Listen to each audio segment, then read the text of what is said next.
Dando sequência à nossa reunião, vamos passar agora para a parte da siembra. Vamos semear lá em Gálatas 6, de 9 a 10. Aqui está uma instrução de Deus para nós cuidarmos da nossa riqueza, da nossa prosperidade. Nós precisamos disso. Se é que você quer ter uma vida plena nessa área, nós temos que cuidar nesse momento disso. Semeando que nós alcançamos a riqueza, a prosperidade, só dessa forma, não existe outra. Oração não adianta, pagar preço não adianta, só dessa forma nós podemos cuidar da nossa prosperidade. É semear para o quê? Colher. E aqui em Gálatas 6, 9 e 10, vem aqui o apóstolo Paulo, o apóstolo dos gentios, o perito arquiteto, lançando o fundamento. E nós agora trazemos na sobreedificação esse entendimento. Tivemos ela na edificação e agora temos na sobreedificação. E nós vamos prestar bem atenção, porque isso é uma instrução, é uma aula, é uma escola, é um centro educativo passando para os abençoados a responsabilidade que nós temos nesse reino, que é forte, poderoso, até a transformação teremos que fazer isso. Ele vem dizendo: e não cansemos de fazer o bem,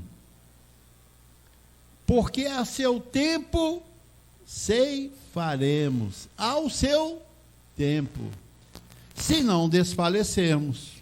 Então a questão que ele está tratando é onde? Na terra.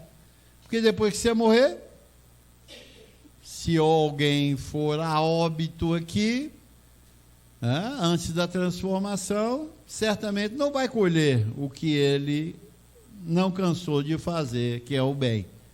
Mas se você estiver vivo, aí que está. Por isso, enquanto tivermos oportunidade, façamos o bem a todos, mas principalmente os da família da fé. Então Paulo aqui mostra que não cansemos de fazer o bem.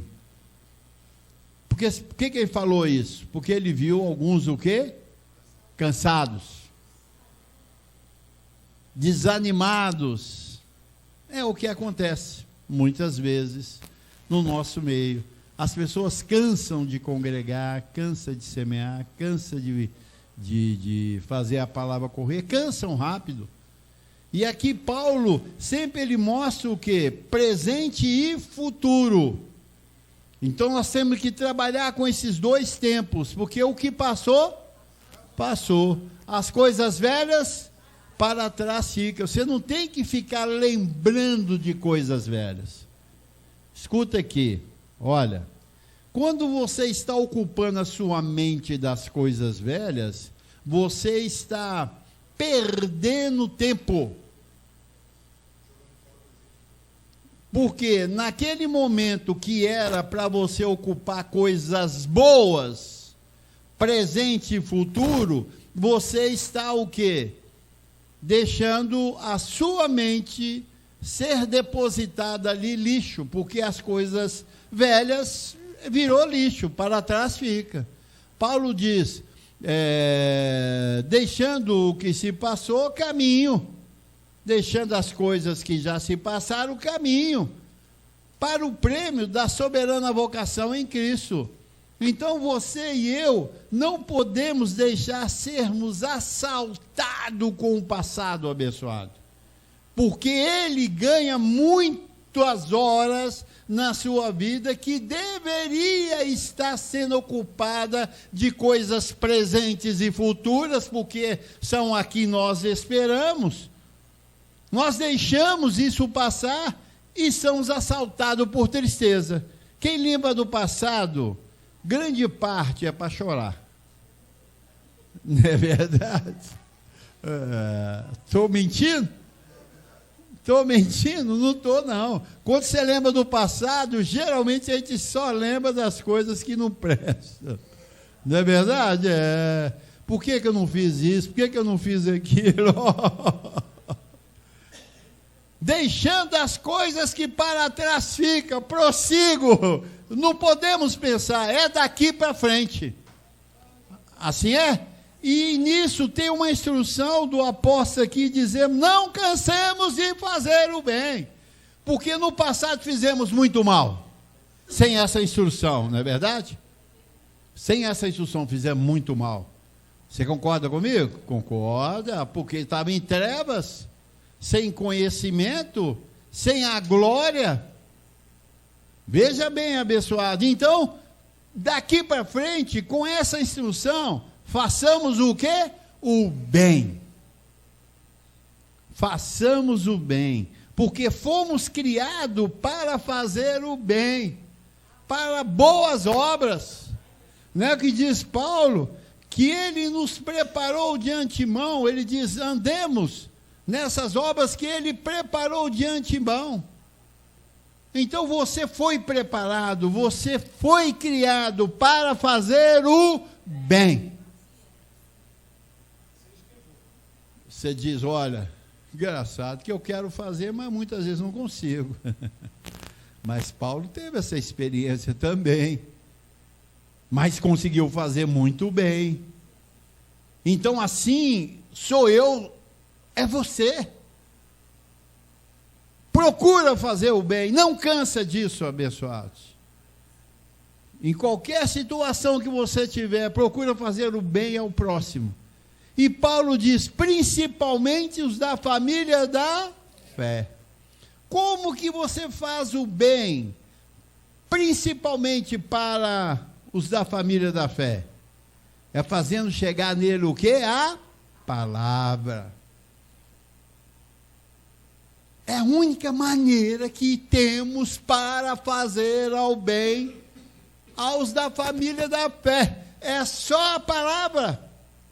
Porque se a pessoa não tiver a palavra na vida dele, ele não terá lâmpada para os seus pés, nem luz para o seu caminho. Vai continuar nas trevas como se fosse das trevas. E quando você vem e participa desse momento tão glorioso de semear, sabe o que está acontecendo? Você está fazendo um bem, principalmente para a família da fé. E de tabela para o mundo. Porque o mundo fica mais leve. Porque os anjos estão aonde Cristo está. E aonde Cristo está é aonde se prega a palavra dele. Que é o quê? A graça de Deus. Assim é, abençoado. Então, temos essa função, essa obrigação como filhos. Mas, para andarmos nessas obras, nesse fazer o bem, temos que conhecê-la corretamente. Eu vou fazer um bem ali, vou dar uma esmola para aquela pessoa. Eu vou ajudar aquela pessoa. Porque ensina que a gente tem que ajudar as pessoas. Quem ensina? Como é que ensina? Nós temos que saber disso. Porque senão você vira religioso. Não é isso? Qual religioso? Eu vou fazer o bem aqui, vou dar para ele, para essa criancinha. É aquela coisa paliativa. Você dá comida para uma pessoa que está com fome hoje. Tudo bem. Você deu. E amanhã? E depois da manhã? E a semana que vem? E o mês que vem? Você vai continuar dando? Fazer o bem não é uma coisa retalhada, não. Fazer o bem é algo que vai surtir um efeito naquela pessoa para sempre. É permanente. Você dá uma comida para ele, e daí? Não, vou dar um sopão toda sexta-feira. E segunda, terça, quarta, quinta, domingo, sábado, como é que fica? E essa pessoa vai ficar com fome até sexta-feira, será que ela aguenta? É um negócio meio perigoso isso, abençoado. Que só faz bem para quem está dando. Ele inverteu. E aqui a palavra diz, não cansemos de fazer o bem. Isso é para quem? Outros. Os outros que eu tenho que fazer bem, tem que permanecer, porque o que é bem, o que é bom, permanece, abençoado. E quem tem essa capacidade? Nós, porque nós temos uma palavra que se entrar no coração, você fez o bem para sempre.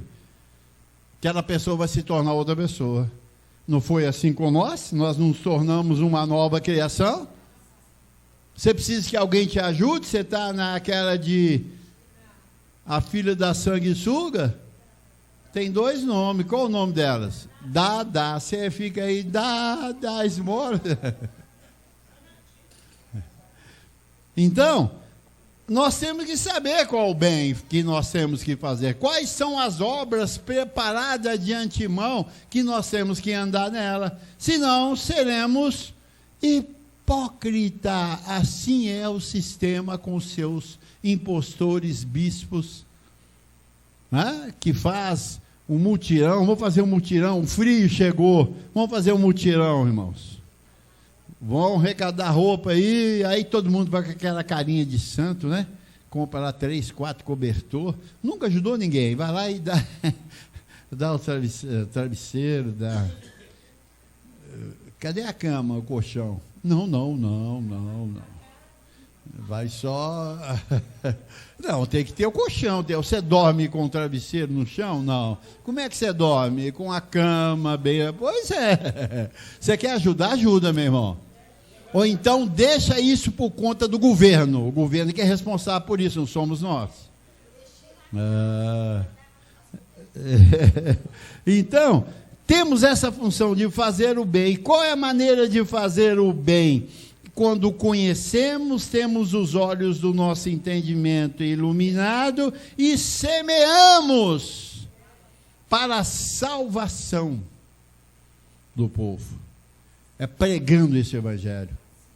Ah, não, mas a gente tem que dar de comer também. A pessoa está com fome e você não vai dar de comer e prega o evangelho, ele não vai querer. Olha, o evangelho que eu prego, eu tenho certeza, se ele estiver com fome, ele vai continuar querendo.